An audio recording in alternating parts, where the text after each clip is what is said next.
ওম ব্রহ্ম পরম ব্রহ্ম কুল মালিক রাধাস্বামী দয়ালের চরণে শত সহস্র কোটি প্রণাম।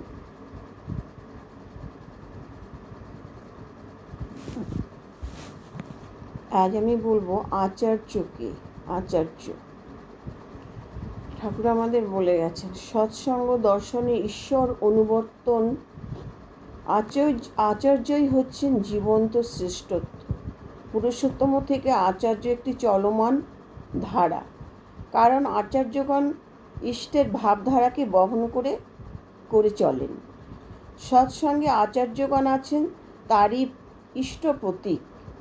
শ্রী শ্রী ঠাকুর আরও বলেছেন, আচার্যই জীবন্ত মেরু। এই কারণে দীক্ষা নিয়ে আচার্যের কাছে শিক্ষা পেতে হয়। এই শিক্ষা মূলত আচরণবোধ, জীবন দৃষ্টি, নিজের ভিতরে বাঁচা বাড়ার দর্শনের সঙ্গীকরণ। শিক্ষা যেথায় শ্রমের সাথে, আদত শিক্ষা জানিস তাতে।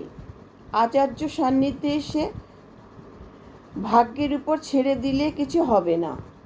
কর্ম করে অর্জন করার ইচ্ছা শক্তি জাগ্রত করার শিক্ষাই হচ্ছে বর্তমান আচার্যগণ দিয়েছেন। শ্রম করে দক্ষতা অর্জন করো। মানুষকে যোগ্য হয়ে উঠতে হবে অর্জন করে। দীক্ষার পর এই শিক্ষাই আচার্যদেবের কাছে পেতে হবে। বংশ পরম্পরা ভাবে শ্রী শ্রী ঠাকুর নির্দেশ পালনের কাজে জীবন পাত করেছেন। সাধারণ মানুষ আমরা আচার্য দর্শনই ঠাকুরত্বকে দর্শন করি। সেই 1992 থেকে 2025 পর্যন্ত 3 জন আচার্য হয়েছেন। আচার্যই ইষ্টের প্রতীকী প্রতিভু। তাকে দেখেই ভক্তমান বাঁচা বাড়ার চলার পথ নির্ণয় করেন। এটাই সৎসঙ্গীদের দর্শন। উত্তরীয় উপনিষদে বলা হয়েছে, আচার্য হলেন শিক্ষক।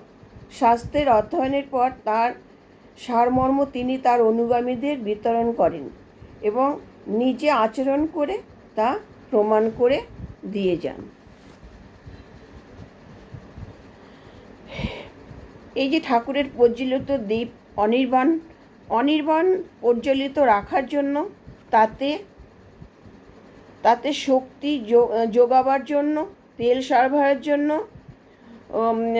উস্কে দেবার জন্য, সমস্ত ঝড়ঝঞ্ঝা থেকে আড়াল করে সযত্নে বাঁচিয়ে রাখার জন্য এমন একজন শক্তিমান পুরুষ অতন্দ্রভাবে আমাদের পুরোভাগে দাঁড়িয়ে আছেন, যিনি পুরুষোত্তমের নিজের হাতে গড়া দুঃখ দিনের জয় তিলক ললাটে নিয়ে অভিমন্ত্রে দীক্ষিত তারই আত্মজ, তার ঔরসজাত এবং কৃষ্টিজাত সন্তান, তার উত্তর সাধক, তার বড় আদরের বড় খোকা, আমাদের সবার চির প্রমাণ্য বরদা।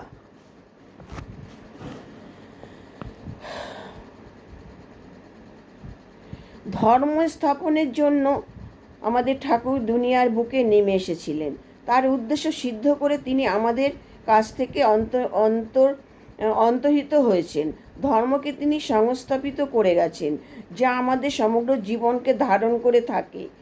আমাদের ব্যক্তি ধর্ম, গার্হস্থ্য ধর্ম, দাষ্ট ধর্ম, রাজনীতি, অর্থনীতি ধর্ম, ঐক্যতা, পারত্রিকতা, এক কথায় মানব ধর্মের প্রয়োজনীয় যা কিছু নীতি বিধি তা তিনি সূত্রাকারে বীজাকারে ছড়িয়ে দিয়ে গেছেন। ধর্মকে স্থাপন করে গেছেন, তাকে সুপ্রতিষ্ঠিত করার দায়িত্ব রেখে গেছেন তার উত্তরসূরির উপর। তাই আমরা এই আচার্যদেবকেই আমরা মেনে চলব, কারণ আমাদের গুরুদেবের হচ্ছে প্রতীকী এবং তারই শিক্ষা এবং তারই তৈরি করা তার বংশ পরম্পরা, আচার্য পরম্পরা তিনি এইভাবেই রেখে গেছেন। জয় গুরু। আমার আলোচনা যদি ভালো লাগে তাহলে শেয়ার করে দেবেন, আর কমেন্ট করবেন এবং একটা লাইক করবেন।